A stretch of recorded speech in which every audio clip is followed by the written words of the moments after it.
তো গাইস পাশে রয়েছে রাশি আর এদিকে আছে রিক, সে বমি করার জন্য উতাল পাতাল করছে, শুধু বমি করছে আর কি। তো সামনে বসে আছে এদিকে আমার পল্লবী, সোনাক্ষী আর সোনাক্ষীর মা আর সোনাক্ষী কাকার মেয়ে মিষ্টু। তো আমরা এগিয়ে যাচ্ছি পূর্ব বর্ধমান। এইখানে আবার দাঁড়িয়ে পড়লো রাশি, বললো একটু বমি করবো। আমরা বললাম করো করো করো। রাত দিন অতিষ্ঠ করে দিল সেই সকাল থেকে। তারপরে পৌঁছে গেলাম সেই অম্বিকা কানলায়, যেখানে রয়েছে 108 শিব মন্দির। তো এই দেখুন তার ভিউ, খুবই সুন্দর একটা মন্দির। তো প্রতিটি মন্দিরে একটা করে শিবলিঙ্গ রয়েছে।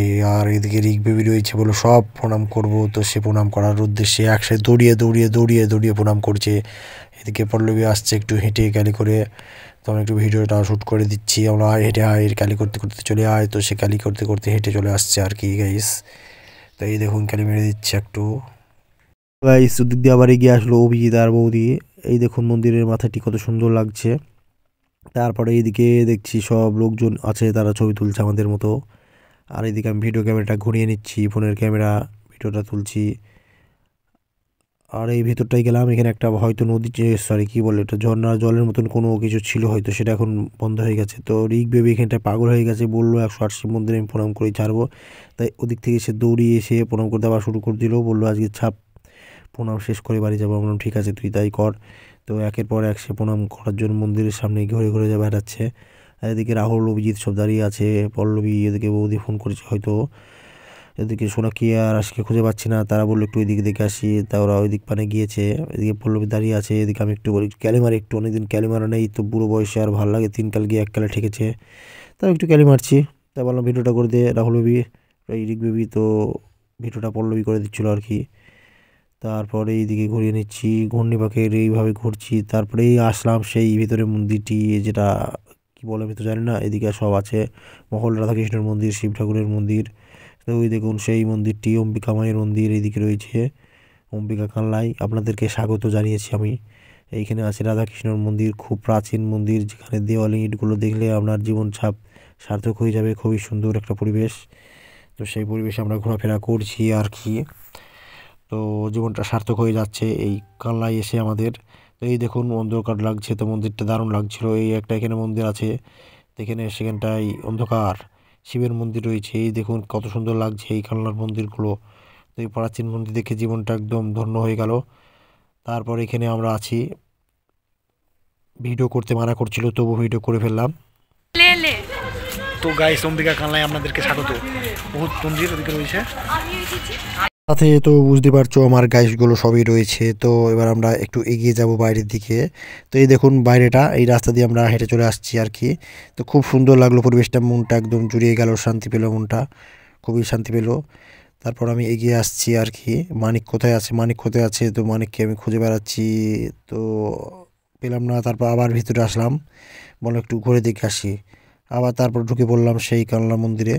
তো দেখেই একদম এত দেখতে ইচ্ছা করছে, চোখ ফিরিয়ে যাওয়ার ইচ্ছা নেই, মনে হচ্ছে এখানেই থেকে যায়। কিন্তু আমাদের বাড়ি তো যেতেই হবে আর কি। গাইস বুঝতে পারছো পল্লবী বাড়ি থেকে বেরিয়ে জানো না। তা 23 বছরের জীবনে প্রথমবার মুর্শিদাবাদ ছাড়ি, নদিয়া ছাড়ি, বর্ধমানের মাটিতে পা দিচ্ছে। তো আমরা শিখেছি অম্বিকা কানলায়। এই দেখো কানলা মন্দির করে তো হয়। তো ওই কানলা 108 শিব মন্দির আমাদের দেখা হয়ে গেল। এবার আমরা বাড়ি থেকে যাবো, সারাদিন খাওয়া নাই, এবারে খেতে হবে। তারপরে এখানে নেতাজি সুভাষচন্দ্র বোসকে স্যালুট জানিয়ে প্রণাম করে রাস্তার দিকে একটু হেঁটে হেঁটে বেড়াচ্ছি। খুব পরিবেশটা সুন্দর লাগছে, শান্তশিষ্ট, খুবই একটা ভদ্র পরিবেশ। তারপরে এই এখানে গাড়ি দাঁড়িয়ে রয়েছে আমাদের। পল্লবী এদিকে বললো একটু হাঁটি চল রাস্তা দিয়ে। তো আমরা ভাই বোনে একটু হেঁটে হেঁটে বেড়াচ্ছি। তারপর আমরা আবার এগিয়ে গেলাম, এরকম পেয়ে গেছি বলরামকে। তো গাইস বর্ধমানে এসেছিলাম 108 শিব মন্দির দেখতে, বলরামকে পেয়ে গেছে। ও ধাত্রী গ্রামে একটি ধাবাতে আমরা খাওয়া দাওয়া করব। তো এখানে রাহুলরা রয়েছে, এদিকে বৌদি রয়েছে, এদিকে আমাদের গাইসগুলো সবই রয়েছে। তো ভিডিওটা আমি করে নিচ্ছি আর কি। ধাত্রী গ্রামের একটা ধাবায়, সিদ্ধেশ্বরী হিন্দু হোটেল আর কি এরকম লেখা ছিল।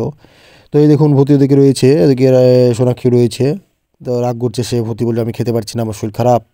তারপর এদিকে আমি একটু ভিডিওটা করে নিচ্ছি আর কি। মিষ্টুর জোবা দিল মিষ্টু।